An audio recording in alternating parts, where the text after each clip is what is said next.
Hi everyone! Last week, my mom was diagnosed with ovarian cancer. At based sa biopsy niya, it is stage 3. So I'm sharing this for awareness. At siguro isa to sa mga content din na isasali ko sa aking science channel. So what is ovarian cancer? Ano yung signs and symptoms? Etc. Para makatulong. Kasi yung ovarian cancer pala, isa to sa mga cancers na mahirap i-detect at its early stage. Na minsan meron tayong mga signs and symptoms na nagli-lead na pala doon, na ganun yung nangyari sa mother ko. Pero we just tend to ignore kasi akala natin hindi siya something that is serious. And yung mga doctors naman, minsan they just tend to ignore it kasi minsan iisipin it's related to aging, kasi menopause na siya, etc. Unahin natin yung mga naramdaman ng mother ko bago siya na-detect ng ovarian cancer. Unang-una, for several years, my mother is suffering with bladder incontinence. Na yung nagli-leak, yung ihi, na minsan hindi mo control, there's frequent urination, na pagka-ihi mo pala ngayon, after a while, naiihi ka na naman. So something like that. And, we just ignore that symptoms. Kasi all the while we thought, matanda na siya, it's part of aging, menopause na siya. And when we even consulted OB-GYNs, halos ganun din yung sinasabi nila. It's part of aging. Another thing, isa din sa symptoms na naramdaman ng mother ko is yung frequent bowel movement. Na nung nagbasa ako about signs and symptoms ng ovarian cancer or early detection of ovarian cancer, it has something to do with, the bowel movement. Now, sometimes you will feel constipated, nahihirapan kang mag-move ng waist mo. Sa mother ko naman, it's a different thing. Kapag kumakain siya, kailangan niya kaagad pumunta ng CR. So, isa yun. Kaya nga, somehow, kapag kumakain kami sa mga restaurant, sa labas ng bahay, konti lang yung kinakain niya. And same thing, konti din siya uminom ng tubig kasi nga maiihi siya kagad. When we consult the doctors about it, again, they would say na it's part of aging.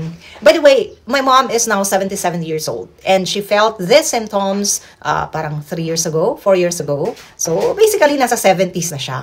Kaya, yung sabi ng doctor, normal daw yon na as we get old, yung mga muscles ng ating intestines, digestive tract, medyo nag-weaken na din. Kaya, it's possible na ganun yung nararamdaman niya.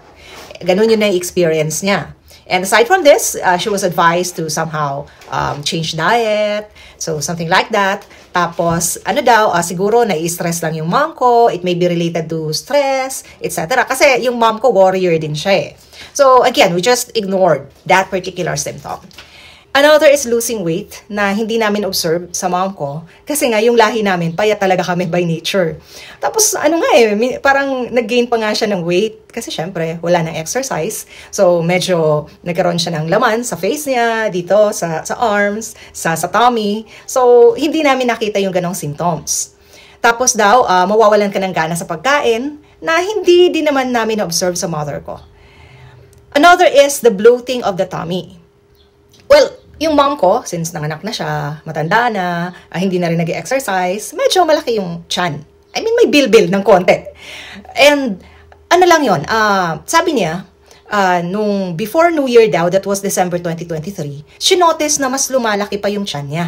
At matigas na. And, she consulted an OB about it. Tapos, na-misdiagnose siya ng OB. Kasi, ang isa pang na-notice niya, dun sa opening ng vagina niya, para daw merong mass ng muscles na lumalabas, meron siyang nakakapa. So, every time, she wash her genitals. So, pinatingnan niya yun sa OB. Ang sabi naman ng OB, since matanda na daw siya, parang bumababa na yung position ng kanyang uterus. So, ang gagawin daw is itataas daw yon, tapos parang lalagyan ng takip or lock yung opening ng kanyang vagina. Para hindi na daw bumaba yung posisyon. And every month, she needs to go back to the OB kasi hugasan nga yung nilagay na parang takip or something. Hindi ko may describe because it was my mom who just, consulted the OB. I wasn't there.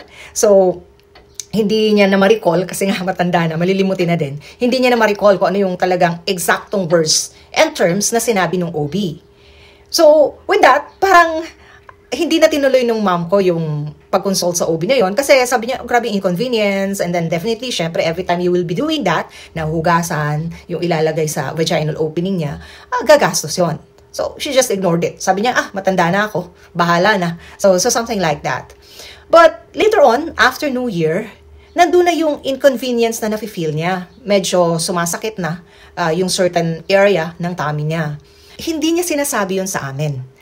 I think typical siguro yon sa mga, matatanda na ayaw nilang, kumbaga, maistorbo pa yung mga anak nila, ayaw nilang mag-worry yung kapamilya nila. So, tinago niya yon yung mga nararamdaman niya. But later on, lumalala yung nararamdaman niya. Hanggang daw na nafe-feel niya na parang meron ng parang mahuhulog na parte ng area ng tummy niya. At bumibigat yung tummy niya, lumalaki yung tummy niya. And later, somewhere in April, nagpa-consult uli siya sa OB. And luckily, she found a very good OB. So, yun, ang ginawa ng OB na yun, inai siya. And may nakapang mga bukol sa kanyang, uterus. So, ang ginawa, in-ultrasound siya. Intravaginal ultrasound. Doon nakita na meron siyang tumor sa right fallopian tube yata or ovary. And she was advised to undergo surgery. And yung mom ko hanggang sa part na yon, hindi pa rin siya nagsasabi sa amin. Siya lang yung kusang pumupunta sa OB, nagpapadoktor. At ayaw niya mag-undergo ng surgery kasi nga natatakot siya. But later on, pakwento-kwento, naikwento niya na sa amin yung, nararamdaman niya. We asked the OB to schedule the surgery. It was scheduled June 5. Nagpa-schedule kami nung surgery niya nung last May 28. And then, May 29, just the following day, nung nagpa-schedule kami ng surgery niya, my mom called me up in the morning. Sabi niya, gusto niya na daw magpa-opera kasi hindi na siya nakakaihi.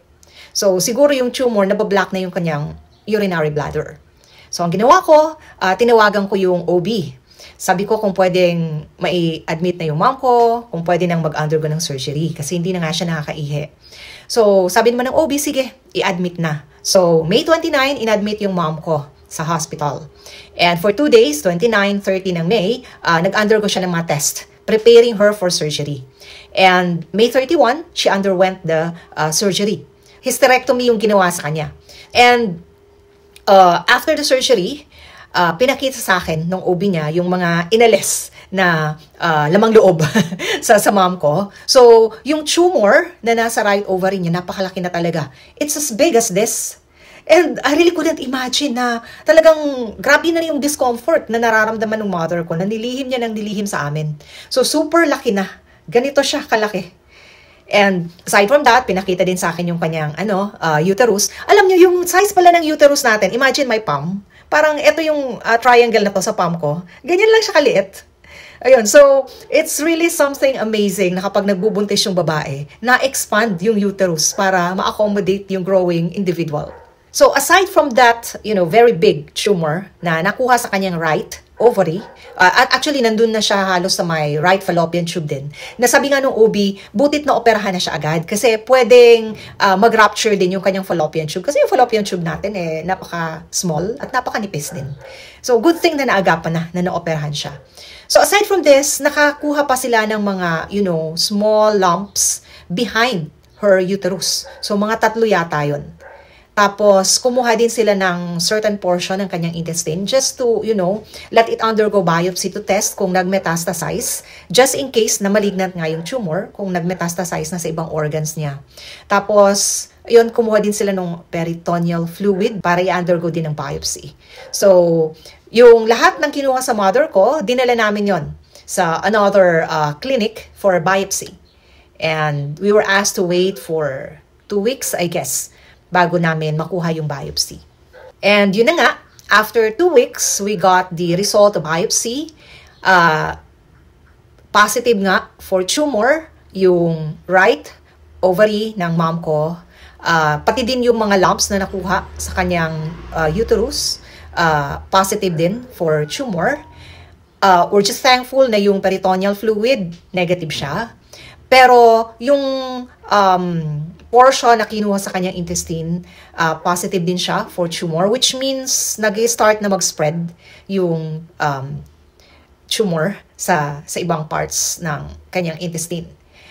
And Ang nakalagay doon, it's high-grade serous carcinoma, which means nag-i-spread talaga siya. In-advise siya na magpa-chemotherapy agad, kaya yun yung wini-workout namin at inaasikaso. So, I will be discussing more about this in my next video. At ikukwento ko din kung ano yung mga kailangan sa pagpa-chemotherapy para matulungan din yung iba na nag-undergo ng ganitong case. So, thank you so much. And if you have some questions, just feel free to comment at the comment section or you can just send me a message. So, thank you so much, guys. And please pray for my mom.